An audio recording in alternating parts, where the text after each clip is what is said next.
Ahora vamos a hablar sobre los constructores secundarios. Ya vimos que tenemos un constructor y a este constructor se le conoce como constructor primario o principal. De hecho, un dato interesante que no había mencionado es que cuando tenemos solamente uno, existe la posibilidad de que esta palabra de constructor la podamos omitir. Selecciono constructor, lo borro y listo. Ya tenemos lo que es lo mismo que sería los parámetros, los elementos, y va a seguir funcionando. De hecho, si le damos ejecutar, pues vemos que no hay ningún problema. Entonces podríamos omitir la palabra de constructor. Ahora bien, si tú vienes de otro lenguaje o simplemente nunca has usado, hacemos la aclaración de que, bueno, este constructor, podemos decir, este es el bloque de código, como mencionamos, del constructor primario, ¿no? Pero la realidad es que podemos tener más constructores.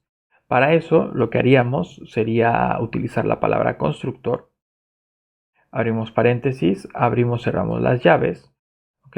Y aquí, como estamos utilizando, nos dice directamente el constructor primario se va a esperar. Espera una llamada al constructor primario.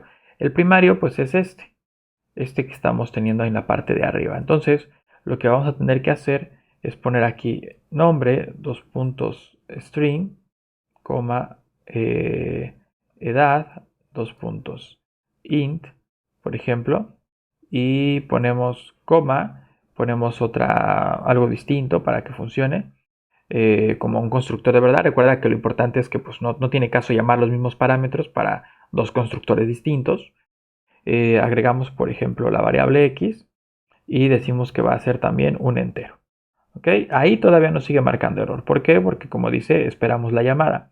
Para hacer la llamada aquí, como en datos que vamos a regresar, indicamos que vamos a regresar dos puntos dis y ponemos, por ejemplo, en este caso, el nombre. ¿Ok? Bueno, nos va a pedir la edad también, como ves, solito no lo pide, nos está diciendo por qué. ¿Por qué necesita este constructor secundario? ¿Por qué necesita regresar estos dos? Porque el primario, el constructor primario, lo necesita. Entonces de cierta manera podemos decir que es por eso, o sea que lo vamos a necesitar. Hay algo más técnico que podemos explicar, pero otra vez, por ahora nos queda bien esta explicación, ¿vale? Entonces, si ves, yo cuando quito la edad, ahí me está marcando error.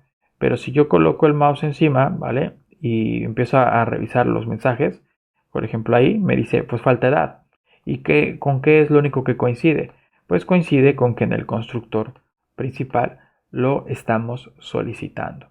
Y ya aquí adentro en el constructor podemos colocar lo que queramos. Podemos poner, por ejemplo, print, ponemos constructor 2, porque quiero que veas cuando se muestra lo que es como constructor 2.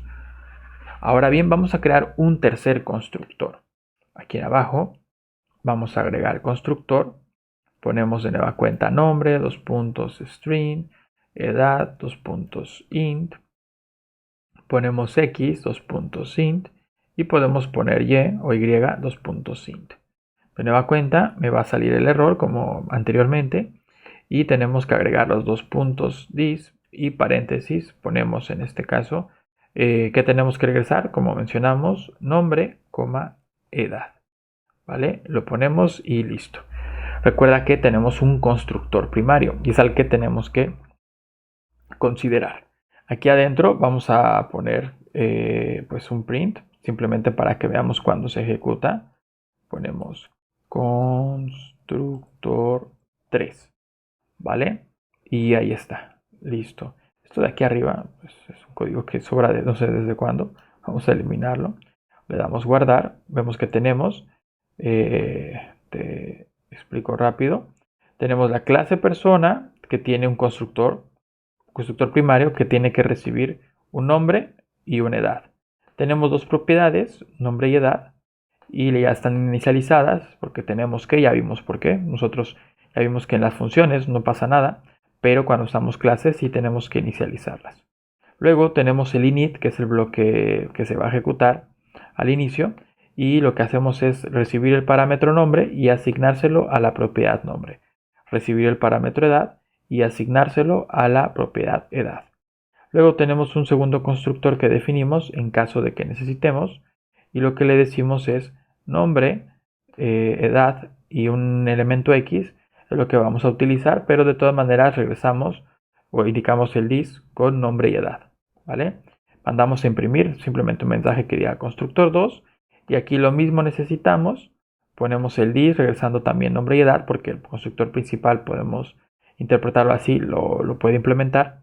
Y tenemos el constructor 3. Aquí tengo doble comilla, voy a quitarla, doble paréntesis, perdón.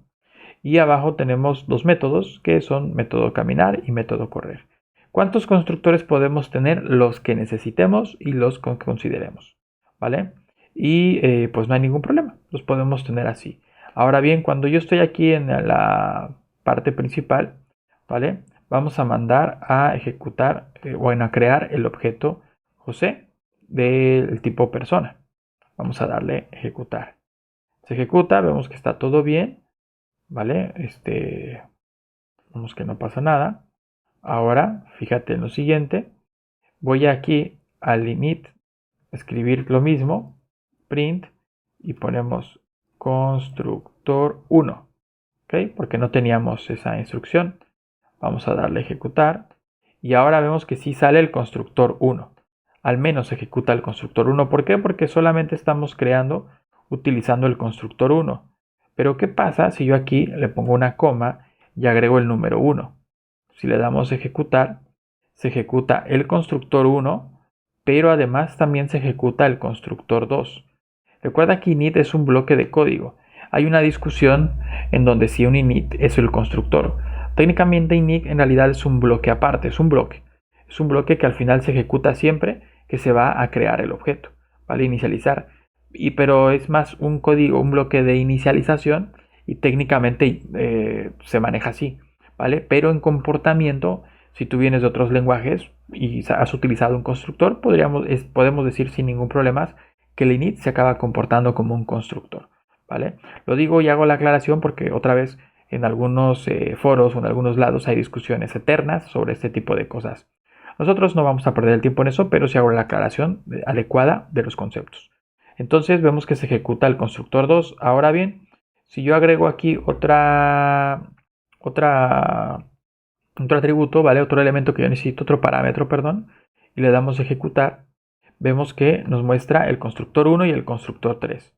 Esto se debe a que detecta, en base a la cantidad de parámetros y los tipos de parámetro, cuál es el constructor que se va a ejecutar.